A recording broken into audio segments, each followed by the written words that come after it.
स्वागत है आपका विशेष कार्यक्रम में। ग्रह नक्षत्र से संबंधित यह ज्योतिषीय कार्यक्रम जो सप्ताह में आपको राशिफल भी बताएगा।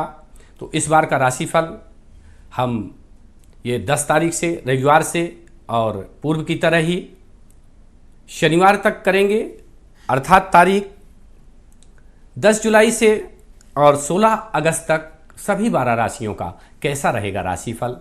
इस समय पर आकाश मंडल में कैसे रहेगी ग्रह स्थिति, आकाशीय गोचरीय ग्रह व्यवस्था क्या बतलाती है। साथ ही आपको बताएंगे कुछ ऐसे प्रभाव जो ग्रह स्थिति के कारण बन रहे हैं। ऐसे में हम आपको कुछ टिप्स भी बताएंगे जो आपके लिए उपयोगी है। सप्ताह के 7 दिनों के महत्व की और इसमें पड़ने वाले व्रत त्योहारों की। आज रविवार शुक्रवार भगवान सूर्य का दिन, परंतु इस बार भगवान सूर्य के दिन देवशयनी एकादशी का शुभ संयोग बन रहा है। देवशयनी एकादशी सभी प्रकार के मांगलिक कृत्य बंद हो जाते हैं और भगवान विष्णु जी अपने देवताओं के साथ में चतुर्मास में विश्राम करने के लिए चले जाते हैं। देवताओं के विश्राम करते ही भगवान महाकाल पृथ्वी का भाल संभालते हैं और उनके राजा के रूप में प्रजा का पालन करते हुए उनकी रक्षा करते हैं।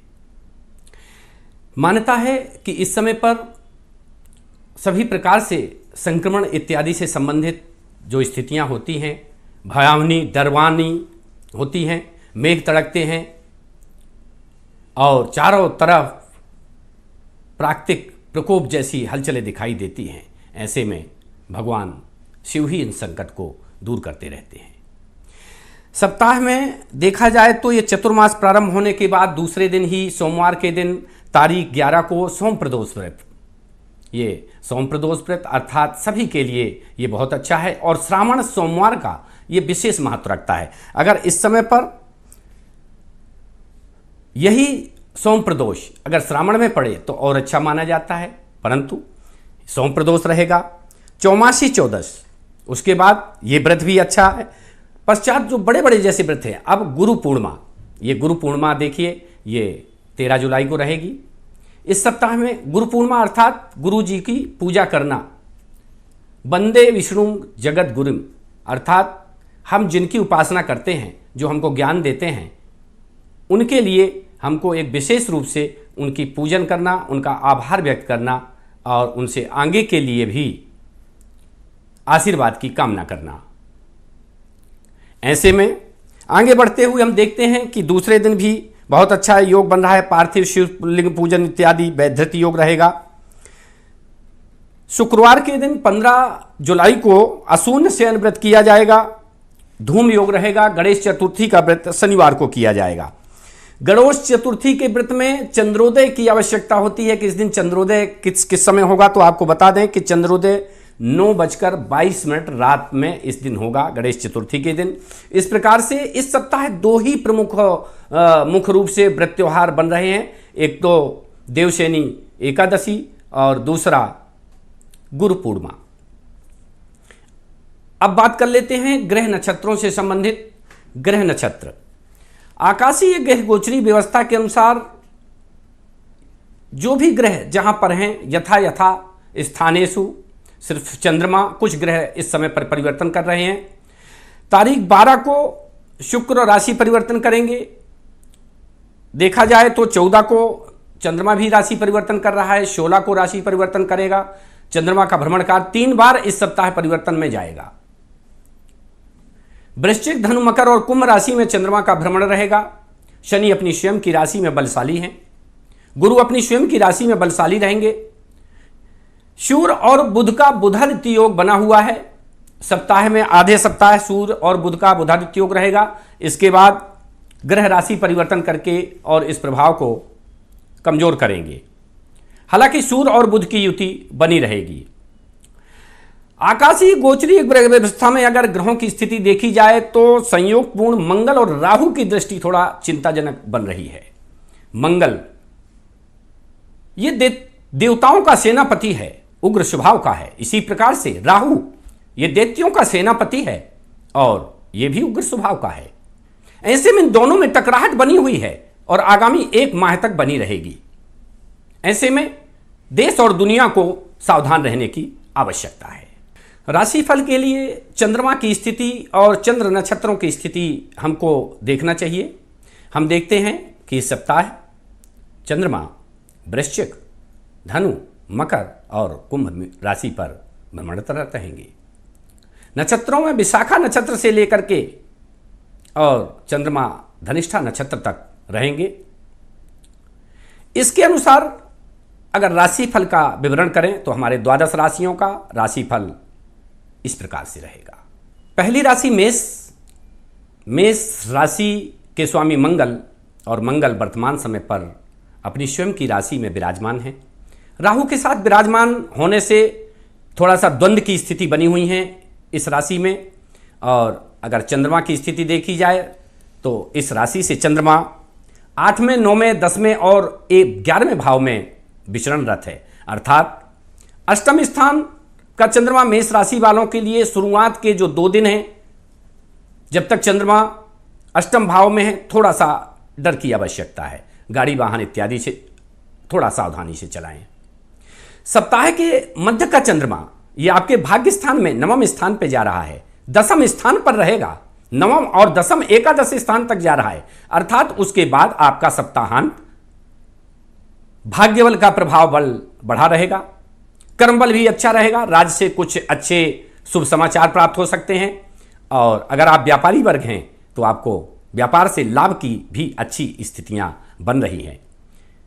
किसी प्रकार के कोई पद प्रतिष्ठा या प्रमोशन से संबंधित कोई कार्य रुका हुआ है तो उसमें भी आपको अनुकूल फल की प्राप्ति हो रही है, क्योंकि आपके राशि के स्वामी मंगल हैं और ये इस समय पर बलवान हैं। और अच्छे सप्ताह में आपको अगर रिजल्ट प्राप्त करना है तो उसके लिए आप लाल वस्तुओं का दान करें, सूर्य को अर्घ्य दें। और निश्चित तौर पर चूंकि बुधादित्य योग का प्रभाव भी बना हुआ है तो ऐसे में बुधवार के दिन गणेश जी को दूर्वा जरूर अर्पण करें। वृष राशि। वृष राशि के स्वामी शुक्र इस समय पर बलवान है और वृष राशि वालों के लिए चंद्रमा 7वां, 8वां, 9वां रहेगा। 7वां चंद्रमा पत्नी से संबंधित कार्यों में विशेष सहयोग प्राप्त कराएगा। अगर कोई प्रभाव सप्ताह भर पुराने चले आ रहे हैं या पत्नी से कोई अनबन है, पार्टनर से या आपके व्यापारिक पार्टनर से किसी भी प्रकार का कोई वैचारिक मतभेद है, तो इस समय पर जो ग्रह हैं आपके सप्ताह के वो बहुत अच्छे जा रहे हैं, उनसे मतभेद दूर होगा, उनको मनाने में सहयोग कर रहे हैं ये ग्रह। अतः ये सप्ताह का आप उपयोग करें। साथ ही इन ग्रहों की दृष्टि सप्ताह के बीच में अष्टम भाव पर जा रही है। गाड़ी वाहन इत्यादि आराम से चलाएं, सावधानी रखें, यात्रा में सावधानी रखें। अगले सप्ताह आपके एक छोटी सी यात्रा के योग भी बन रहे हैं। भाग्य में चंद्रमा, भाग्य की दृष्टि के इसकी स्थिति 9वें चंद्रमा आपको सप्ताह अंत में विशेष भाग बल प्रदान करके आपके रुके हुए कार्य भी बना देगा। मिथुन राशि। यह तीसरी राशि है। अखिल ब्रह्मांड में गोचरीय ग्रह व्यवस्था के अनुसार इस राशि से चंद्रमा षष्टम, सप्तम, अष्टम और 9वें भाव में रहेगा। षष्टम स्थान में चंद्रमा के आने से सप्ताह की जो शुरुआत है वो थोड़ा सा स्वास्थ्य में गड़बड़ी पैदा कर सकती है। रोग, व्याधि, पीड़ा, सेवक जो आपके अधीनस्थ कर्मचारी हैं, काम करने वाले लोग हैं, इनसे आपको पीड़ा हो सकती है। साथ ही विशेष तौर पर जब मध्यांत में चंद्रमा आएगा तो उस समय पर इन्हीं लोगों से हुई पीड़ा दूर भी हो जाएगी। अर्थात इनसे जो मनमुटाव हुआ है, कोई परेशानी हुई है, वो दूर होगी। अष्टम स्थान पर भी चंद्रमा रहेगा। सप्ताह के अंत में अष्टम भाव पर चंद्रमा आपके लिए थोड़ा सा खतरा पैदा करता है। लड़ाई झगड़े इत्यादि से संबंधित प्रभाव दे सकता है। अनावश्यक व्यय की स्थितियां भी ये बना सकता है, अतः सावधान रहें। संकट से मुक्ति के लिए आप गणेश जी को दूर्वा चढ़ाएं, गणेश जी की आराधना करें। निश्चित तौर पर सप्ताह आपका बहुत ही अच्छा जाएगा। कर्क राशि। कर्क राशि ये चौथी राशि है अखिल ब्रह्मांड की। कर्क राशि से चंद्रमा पंचम भाव, षष्ठम भाव, सप्तम भाव में विचरणरत रहेगा। अर्थात वृश्चिक, धनु, मकर और कुंभ का चंद्रमा आपको सप्ताह में संतान से संबंधित बहुत अच्छे शुभ समाचार प्राप्त करा सकता है। अगर कोई संतान से संबंधित रुके हुए कार्य हैं तो वो भी आपके पूर्ण होंगे। प्रणय प्रसंग से संबंधित यह चंद्रमा पंचम भाव का आपको इसमें भी सफलता दिलाएगा। हाँ, सप्ताह के मध्य में चंद्रमा का प्रभाव आपके रोग भाव में जा रहा है। इससे रोग, व्याधि, तनाव इत्यादि उत्पन्न हो सकते हैं। इस चंद्रमा की दृष्टि व्यय भाव पर होने से हानि की स्थितियां भी बनती हैं, आवास परिवर्तन की स्थितियां बनती हैं। कर्ज लेने में सावधानी रखें। ऐसे में कुल मिलाकर के ये सप्ताह थोड़ा सा परेशानी वाला बन सकता है। सप्ताह के अंत में आपको जरूर सप्तम भाव का चंद्रमा विशेष तौर पर लाभदायक है। इस समय पर आपका शरीर, स्वास्थ्य, आकृति, प्रकृति, व्यक्तित्व इत्यादि बहुत ही अच्छे परिणाम प्राप्त होंगे। इस संबंध में आपका मनोबल बढ़ेगा, ग्रह आपका साथ देंगे। सप्ताह के प्रारंभ की जो क्षति है उसकी पूर्ति भी हो जाएगी। पंचम राशि सिंह राशि। सिंह राशि के स्वामी सूर्यदेव हैं और ये वर्तमान समय पर बुधादित्य योग बनाकर के बैठे हुए हैं। सूर्य बुध के साथ में रहे। ऐसे में ये लाल रंग का प्रतिनिधित्व करते हैं। सूर्य थोड़ा सा उग्र और क्रोधी स्वभाव के हैं।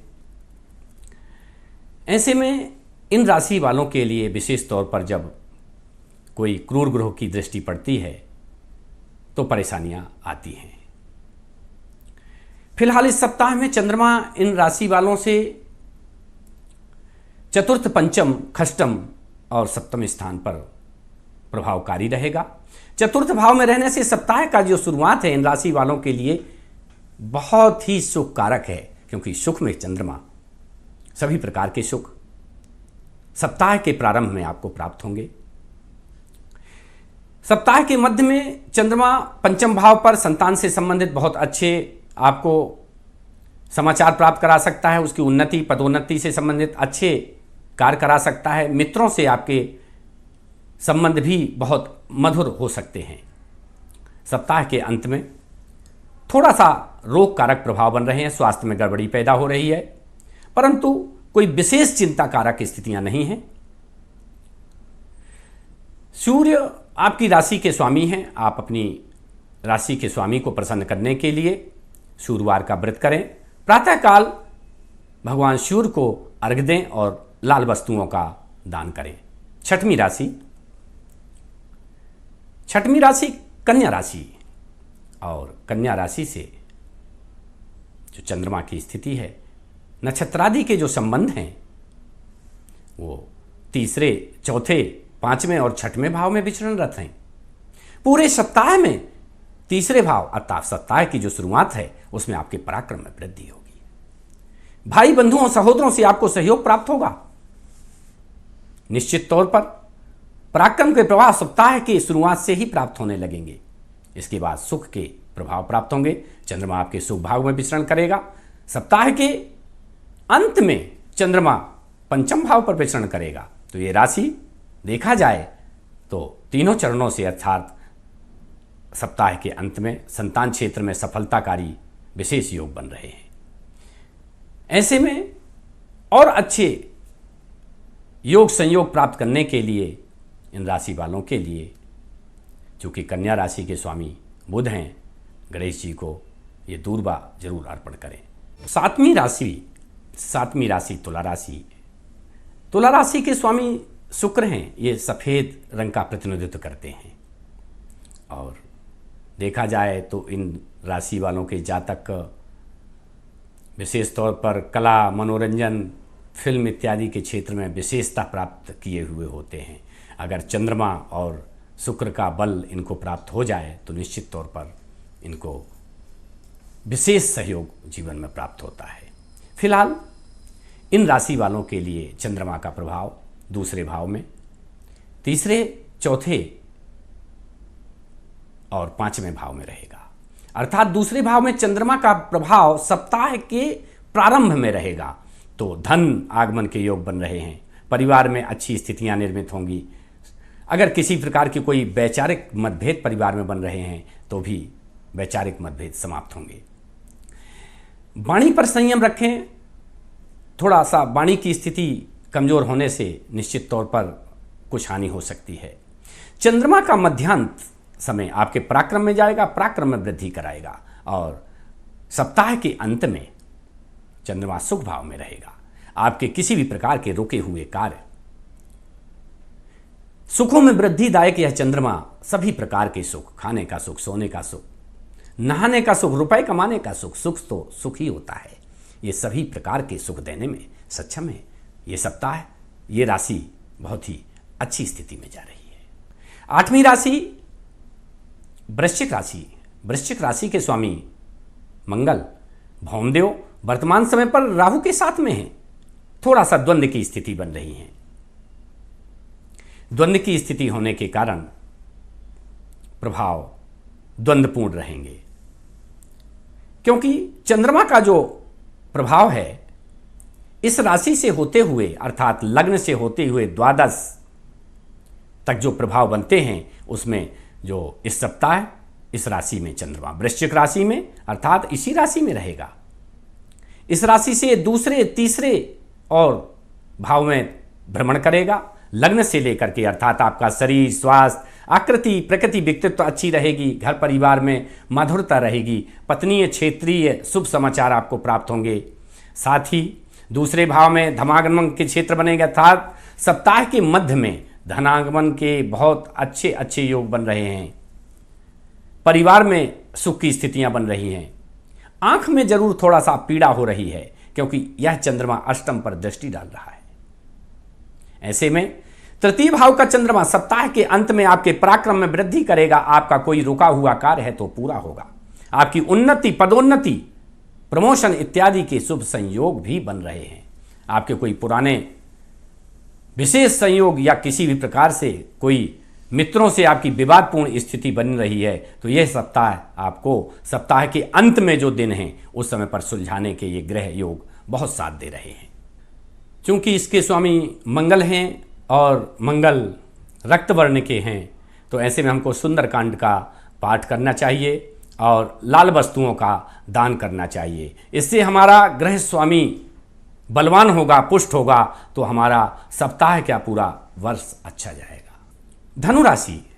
धनु राशि के स्वामी गुरु वर्तमान समय पर अपनी स्वयं की राशि मीन में विराजमान है। इस समय पर देखा जाए तो थोड़ा सा जो चंद्रमा का प्रभाव है वो सप्ताह में के जो शुरुआती दिन हैं उस समय पर ये व्यय स्थान पर जाएगा, तो हानि से संबंधित योग बन रहे हैं।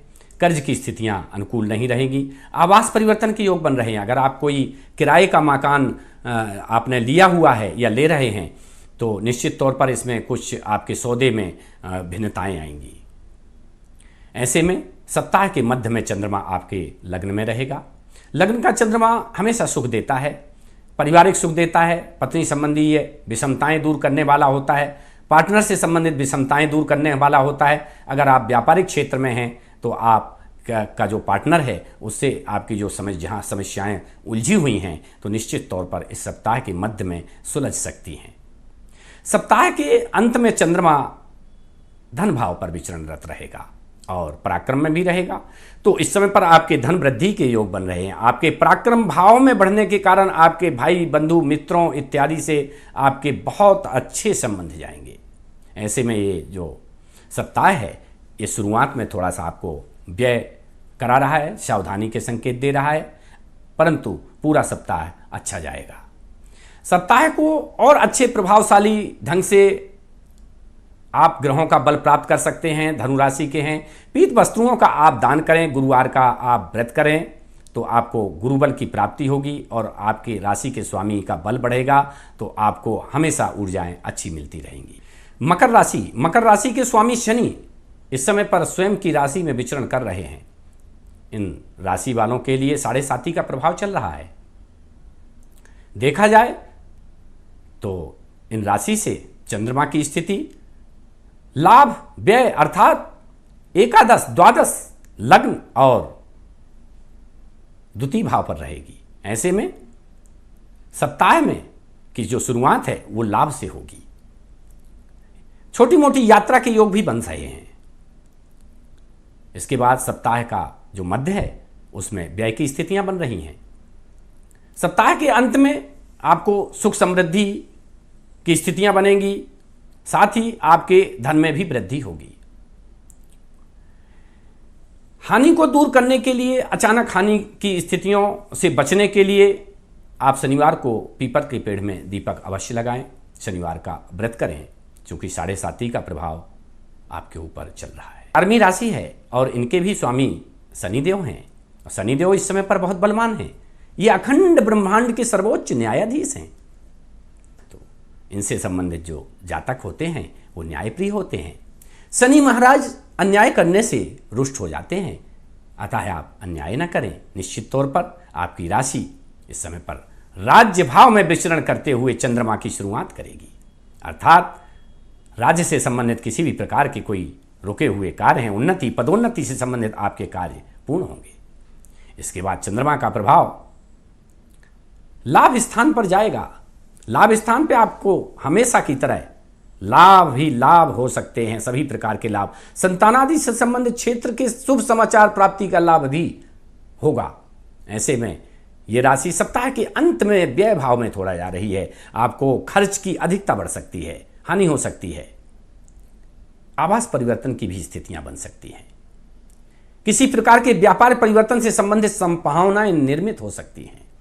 लेकिन सप्ताह के अंत का जो आखिरी दिन है, अर्थात शुक्रवार और शनिवार का दिन, वो आपके लिए विशेष तौर पर सुख में रहेगा। ऐसे चंद्रमा की दृष्टि पत्नी भाव पर पड़ने से पत्नी के ग्रह संयोग और आपके ग्रह संयोग ये कि विशेष प्रकार के प्रभाव डालेंगे। इससे आपका राशि बल, भाग्य बल बढ़ जाएगा और आपके कार्य पूर्ण हो जाएंगे। सप्ताह में जो आपको हानि प्राप्ति हुई है वो भी आपकी वसूल हो जाएगी। मीन राशि अंतिम राशि है ये। इनके स्वामी गुरु हैं। गुरु पीत रंग का प्रतिनिधित्व करते हैं। गुरु इस समय पर अपनी स्वयं की राशि मीन में ही विराजमान है, बलवान है। भाग्य बल आपका बढ़ा हुआ है, कर्म बल बढ़ा हुआ है। देखा जाए तो चंद्रमा का जो प्रभाव है वो आपके राज्य भाव से ही शुरू हो रहा है। तो भाग्य और राज्य में होते हुए और लाभ और व्यय में जाएगा। तो ऐसे में आपके अगर रुके हुए कोई भाग्यगत कार्य हैं तो शुरुआती दिन में चंद्रमा वृश्चिक राशि का होकर के और आपके भाग्य बल को प्रदान करेगा। मध्य में चंद्रमा का प्रभाव आपके राज्य भाव में होने से पिता से संबंधित लाभ, राज्य से संबंधित लाभ, आपकी उन्नति पदोन्नति से संबंधित कार्य जो रुके हुए हैं वो पूर्ण हो सकते हैं। अर्थात सप्ताह के अंत का चंद्रमा भाग्य बल में वृद्धि करेगा, लाभ की स्थितियां बनाएगा। ऐसे में यह सप्ताह आपके लिए विशेष तौर पर सुफलकारी ही रहेगा। फिर भी इस फल को और वृद्धि कारक करने के लिए आप गुरुवार का व्रत कर सकते हैं, पीली वस्तुओं का दान भी कर सकते हैं। इससे आपके बल, भाग्य बल, कर्म बल में वृद्धि होगी।